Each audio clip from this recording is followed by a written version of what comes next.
Hello, everybody. I wanted to make a video to walk you through how to do your citizen science project for Globe at Night. So remember, it doesn't start until the 7th. That's tomorrow, Saturday, the 7th. You can do it Saturday night, Sunday night, or Monday night. Okay, we're joining people across the globe in looking at light pollution in the sky where we live. So our data points will be added to a map of the whole globe. So it's important to take this seriously and do your best to estimate cloud cover and the sky at night. So in week 13, citizen science, there's the Globe at Night resources and the Globe at Night project. Okay, so you want to go into the project and it's going to give you this document. Okay, this document walks you through what to do.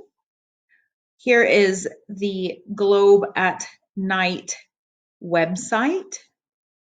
It is to raise awareness about light pollution, and your task is to measure the night sky brightness where you are. Okay, remember this is important because light pollution wastes money, it can cause health problems for humans, and it can really disrupt the natural cycles of animals. So there are 6 steps for this. You'll need either your computer or your smartphone. Um, and then I've suggested some free night sky apps to help you identify Pegasus. So on November 7th, 8th, or 9th, you're going to go outside about an hour after sunset. So 8 to 10 p.m. The moon should not be up yet, and you're going to let your eyes become accustomed to the dark. Okay, there's a suggestion that you use the nighttime version that's red on the app so that you're not disrupting how well your eyes can see in the dark. You want to make sure you give yourself that 10 minutes of being outside in the dark without a flashlight, without your computer screen, before you estimate the brightness of the sky, because you want your eyes to be really well adjusted. Okay, I'm going to show you what this looks like. Here's the website for the app of where you're going to enter your information. So it says Globe at Night. This is the web app. And right here it says underneath date and time. You can see that these are filled in already. So under here it says nighttime version. When I push that, it's going to make the screen this red color. What that does is it keeps your eyes from I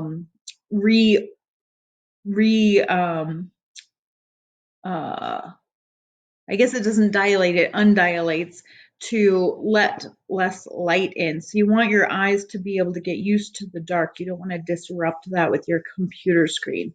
So when it says daytime version, that's a daytime version where it's bright. The nighttime version is red, and that's so that your eyes stay adjusted to the dark. Okay, so that's step 1. Make sure the date's correct, make sure the time's correct, and it's 24-hour time, like military time. So until noon, it's normal, but at nighttime, you're gonna add 12. So instead of going from noon to 1 o'clock, you'd say 13 o'clock, 14 o'clock, 15 o'clock, and so on. So for example, 8 p.m., we would add 12. So it would actually be 20:00 would be the time, would be 20 instead of 8, we add 12. So step 1, when did you make your observations? You're going to put in the date, should be filled in for you, the time, check to make sure that's correct. And then you're going to put in where did you make your observations. So right in here, this spot right here, you're going to put your address. So I'm going to put my address in right now. It's Pinos Altos Road, and I'm going to map it. Okay, so this is going to find my location on the map. That way they know where this data point goes on the map. You can see, and that's important because stars change where they're at.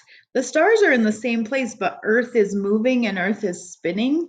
And so we need to make sure that we know the location. So our latitude is 32.8 degrees. Our longitude is -108. And it looks at our elevation as well. If you want, you can add some comments right here. I might put that I am in the city limits. So I might write in city limits, right? In a remote urban area. Okay, so this would let them know, right? Remember we talked about like if we're in the middle of New York, then it's going to be really bright. If we're out camping on Bear Mountain, it's going to be really dark. So you want to give them a description of where you are at. So maybe you live in the village of Santa Clara, or maybe you live outside of town. Maybe you live pretty far out in Mimbres, right? So you want to give a good description of where you are at. So now comes the part for how dark was the sky that night? And we are using the constellation Pegasus, okay? So this is where your star app comes in. I'm going to come back to our directions. So number 2 says, use a night sky app on your phone outside to find the constellation Pegasus from where you are. Okay, if you were at Fort Baird, my husband had this one on his iPad, the Star Walk 2 free. A lot of people did download it. So any night sky app is going to work. And how that works is you have it on your phone or your tablet or something, and then you hold it up to the sky and it tells you what the constellations are. It helps you identify them. And so we're going to be looking for the constellation Pegasus. And when we did our My Constellation project, that little square that you saw in the middle, that's actually the body of Pegasus. So you have seen it already, and it should be to the southeast. So you want to look southeast. You want to look up and a little to the right of Mars, and it should be up there. So you can use your app to find where that is. So you're going to look at Pegasus, locate Pegasus, and then see what stars around there can you see. So here is, let's see if we can see what Pegasus looks like. We'll go back in, observe. So here's Pegasus.